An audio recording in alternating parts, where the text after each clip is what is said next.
Hello everyone, welcome back to my YouTube channel. Today we will be analyzing the hanging pawn structure.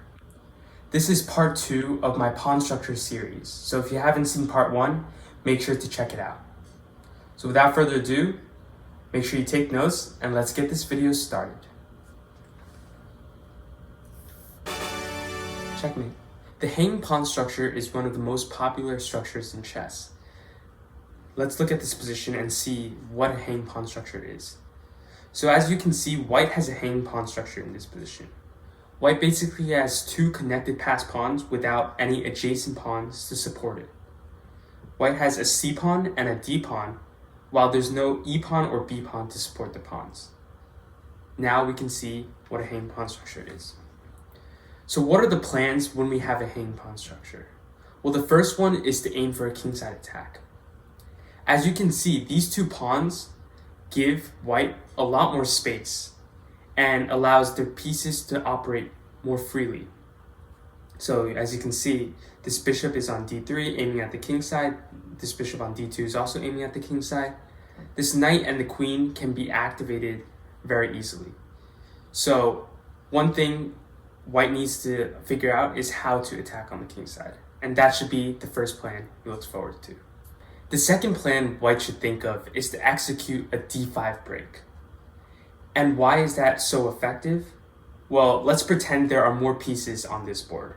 But white usually, again, has more space in these structures, and thus opening up the position with d5, especially if there's a knight or something on c6, could be very deadly. Finally, in hanging pawns positions, you should think twice before trading pieces.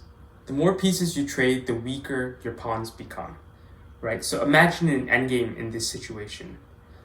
The pawns on c4 and d4, all of a sudden, this space advantage, all this piece activity thing, it's all negated. And you just have 2 weak pawns sitting there. So think twice before you trade pieces. Now let's look at what happens when you're playing against the hanging pawn structure. So the first plan we should do is try to force one of these pawns to move. So imagine you're in a middle game in this situation and either you play e5 or b5 or even just pressure one of the pawns enough so that they have to move. In this case, what happens is that these hanging pawns lose their flexibility and mobility. And now all these squares around the center become weak, and black in this case, or just in general, the person playing against the isolated pawn can take advantage of this.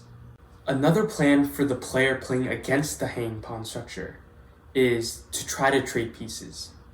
So remember when I said, if you're playing with the hanging pawn structure, you should think twice before trading pieces. The same logic applies here, but the opposite situation.